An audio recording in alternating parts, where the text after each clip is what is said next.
Vidas. Es un placer recibir en Radio Sefarad a una amiga, Iris Stull. Bienvenida, Iris. Gracias.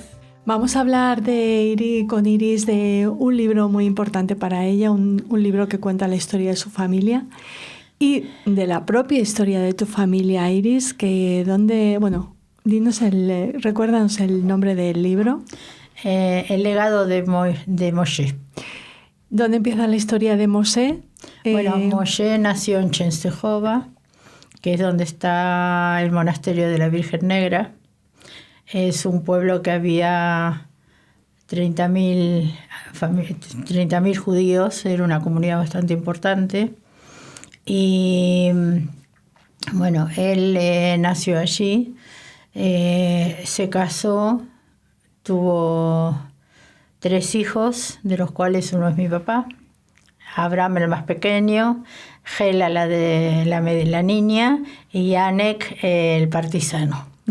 Ay, ya nos vas adelantando cosas. Entonces, ellos viven en Chenstehova. ¿Qué es Polonia? En Polonia, sí, está a 150 kilómetros de Cracovia. Y él tenía una fábrica de juguetes. Fabricaban juguetes de chapa con sus 2 hermanos, hacían avioncitos, camiones y todo lo demás.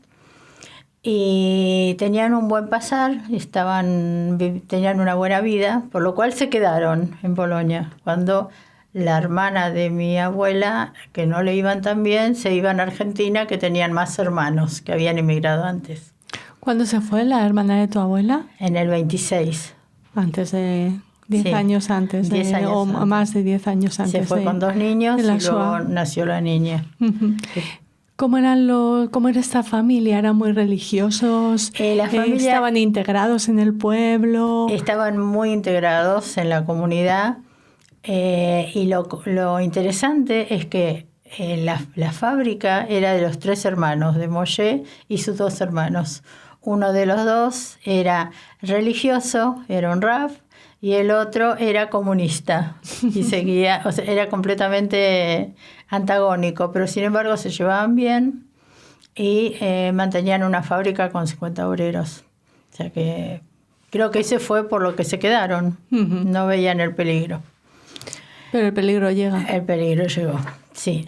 Entonces, ya acercándose al 39, se empezaron a escuchar cosas.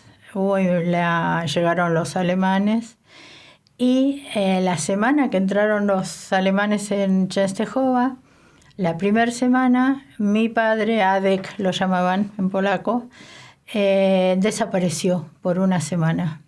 Y eso me cuenta mi abuela, porque él no contaba absolutamente nada.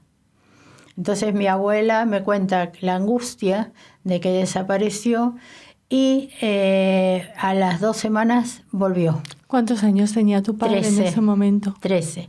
Ahora, ¿qué pasa? No había intención de hacerles daño. Simplemente los jerarcas nazis los nazis que llegaron primero, tenían que preparar dónde iban a vivir los jerarcas nazis. Entonces en la calle cogían niños y los llevaban a limpiar. ¿Judíos o no judíos? Judíos en general. No lo tengo claro. Pero sí que encontré en un libro de Martin Gray, la historia de los míos, donde él cuenta que le pasó lo mismo, que se lo llevaron y lo devolvieron. Entonces coincide. Bueno, una vez que Abraham volvió a la casa, dicen que tenía otra cara, que estaba con cara de deprimido. Entonces su padre, o sea, Moshe, empezó a preocuparse por la niña. La niña tenía 17 años y entraban los alemanes y hacían destrozos. Entonces, como tenían la nana que los cuidaba, la chica que limpiaba la casa, era una monja del convento de la Virgen Negra, que está a 1 kilómetro. Puedo decir la distancia porque estuve hace un mes visitando todo. Qué conociendo emocionante. La casa de mis padres y de mi abuelo. ¿Que todavía está en pie?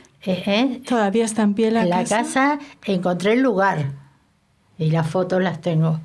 Encontré el lugar, pero el convento sí que lo fui a visitar porque ayudaron muchísimo. Las monjas se llevaban a las chicas judías, las vestían de monjas y se podían quedar ahí. Ahora, mi tía dice que después de aprenderse todos los Padres Nuestros, ya estaba un poco harta y tenía un noviecito. Entonces, al año se fue.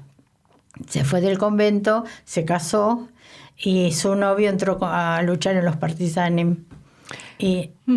Durante este año que estuvo tu tía, escondió su identidad judía. Por claro, supuesto, las monjas entonces ayudaron a muchas jóvenes a esconderse. Sí. Y por eso quería visitar el convento, porque hay un cierto agradecimiento, ¿no? Claro. Todo lo que han hecho. Yo creo, Iris, que es la Virgen a la que tenía tanta devoción el Papa Wojtyła, ¿puede ser? Sí, porque ahí mismo había un montón de cosas que estuve... Ahora cuando estuve del Papa Wojtyła, y saqué fotos porque es una maravilla, preciosa. ¿Cómo sigue esta historia familiar? ¿Cómo sigue? Entonces, Gela entra en el convento y Anek tiene 18 años y estaba en la TNUA. Entonces, explica a nuestros oyentes qué es esa asociación. Estaba en un grupo de jóvenes judíos sionistas. E inclusive estaba con él Abba Eban, que tenía otro nombre. Entonces era en el grupo. Después se cambió a Abba Eban cuando llegó a Israel. Y entonces ese grupo lo que hacía era que se fueron a los bosques de Vilna a luchar.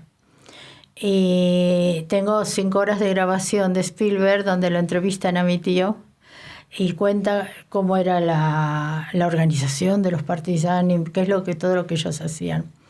Lo interesante es que, bueno, él en el bosque se conoce a su novia y luchan juntos y nace mi primo. En los bosques, durante el nazismo. En Vilna, sí. Tenía 1 año casi al final ya.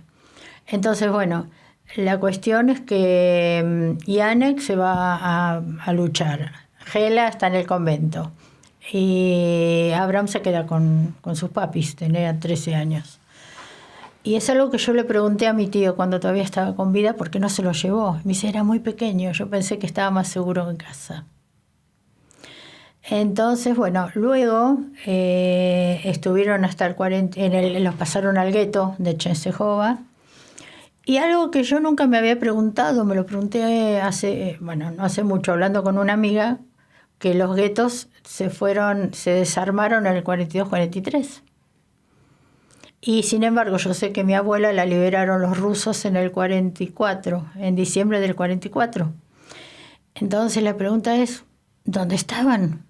Y ahí empecé a investigar, y qué había pasado cerca de Częstochowa, en la misma Częstochowa, y que ahora lo acabo de visitar, tienes ahí las fotos, había una fábrica metalúrgica tipo Schindler, que se llama ASAG. Y en esa fábrica no tenían obreros porque los hombres se habían ido a la lucha. Entonces le piden a los nazis obreros judíos. Y así se salvan de los campos. Claro, entonces cuando en el 43 a mi abuelo en el 42 lo mandan a Treblinka, a los que podían trabajar los llevaban a ASAG. ¿A tu abuelo lo mandaron a Treblinka porque no podía trabajar? No, porque tenía 43 años y le dijeron, mira, si vas a Treblinka, ellos decían que era un lugar de trabajo. Sí. Entonces, si te vas a Treblinka, vas a conseguir dinero para mandar a la familia y bueno, y lo llevaron.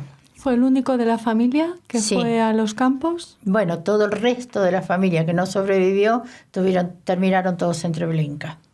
Una familia muy extensa. Pero la familia estaba ubicada en el pueblo de al lado, en Radomsko.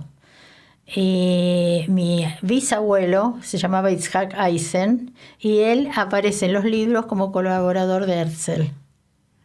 Tuvo 8 hijos y los 8 sabían leer y escribir. Eso lo encontré en un libro en Yiddish. Wow. Y bueno, volvemos. Qué emocionante. Qué emocionante la historia de tu familia. A mí me gusta mucho investigar. O sea, es mi... Bueno, entonces... también fui ahora a visitar a Radomsk y encontré la casa y el negocio, todo. Bueno, cuando ellos se van a esta fábrica ASAG, sobreviven ahí. Mi abuela estaba en la cocina y siempre contaba que traía patatas en las bragas para la casa. Gela rellena minas de azufre No sé, ya no estaba con su esposo. No, porque su esposo al año, estando en la lucha con los partisanos, hay una denuncia de un polaco y vuela en el búnker. Queda viuda. O sea que, entonces ella sí consigue entrar en ASA con su madre y su hermano.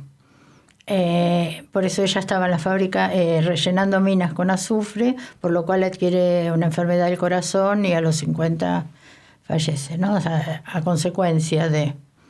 Y mi padre estaba en la sección de armar armas, de ensamblaje.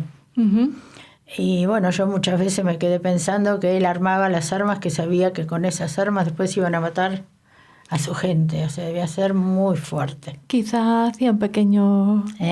quizá hacía sabotajes cuando podía... Hacían. Y mi tío Yane contaba... Por eso te cuento las historias de cuando yo era pequeña. Íbamos a los cumpleaños y entonces éramos una familia muy extensa porque eran los sobrevivientes más los Schiffrieder. Schiffrieder son hermanos de barco. Wow. Gente que se conoció llegando a Argentina. Y entonces lo primero se comía y después se cantaba y se bailaba y aprendía a bailar la polka. Y una de las Schiffrieder tocaba piano. Y entonces mi tío nos sentaba a todos y contaba cómo ellos hacían volar los trenes y hacían sabotaje. Y él también contaba de que cada vez que lo atrapaban, lo primero preguntaban quién es técnico. Entonces él y su grupo levantaban la mano. Y entonces los mandaban a mantenimiento. Entonces, ¿qué hacían con las bicicletas?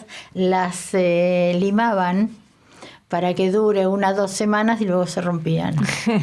Y para nosotros eso era, imagínate, niños de 5, 6, 7, 8, escuchando todo eso. El héroe total. Sí, aparte que no lo veíamos como una realidad, sino como una película de la tele. Una historia que es como una película, pero que además tiene la hondura de que sea la historia de tu familia y de que sea una historia de la Shoah. Lo dejamos aquí, este es el primer capítulo. Vale. de la historia de la familia de Iris Schultz y les esperamos en el próximo. Muchas gracias, Iris. Gracias a ti por escucharme.